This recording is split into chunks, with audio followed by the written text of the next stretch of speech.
મંથરાને રામ ખરાબ લાગ્યા અને ગાંધારીને શ્રી કૃષ્ણ ખરાબ લાગ્યા. જો ભગવાન પણ કોઈની નજરમાં ખરાબ બની શકે તો આપણે તો માણસ છીએ. જરા મને એક વાત કહો, જો તમે કોઈની મદદ કરો અને એ જ વ્યક્તિ પછી તમારી પીઠ પાછળ તમારી બુરાઈ કરે તો તમને કેવું લાગશે? દુઃખ થાય ને? પછી તમે વિચારવા લાગો કે મેં તો કંઈ ખોટું કર્યું જ નથી, છતાં મને કેમ ખરાબ કહે છે? બસ આ જ આપણી મોટામાં મોટી ભૂલ છે સાહેબ. રામ ભગવાન હતા છતાં મંથરાને ખરાબ લાગ્યા હતા, કૃષ્ણ પણ ભગવાન હતા છતાં ગાંધારીને ખોટા લાગ્યા હતા. તો પછી તમે અને હું એવી આશા કેવી રીતે રાખી શકીએ કે દુનિયાનો દરેક માણસ આપણને સારો કહે છે? ન રખાય આવી આશા. ધારો કે તમે તમારા ઘરમાં 5 લોકોને ખુશ રાખવા માટે જાઓ છો.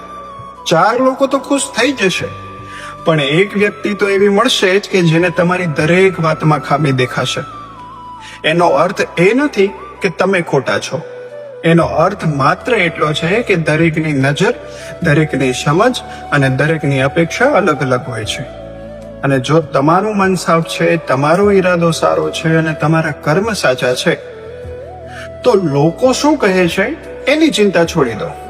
કારણ કે જે તમને સમજવા માંગે છે ને, એને એક શબ્દ પણ પૂરતો છે. અને જે તમને સમજવા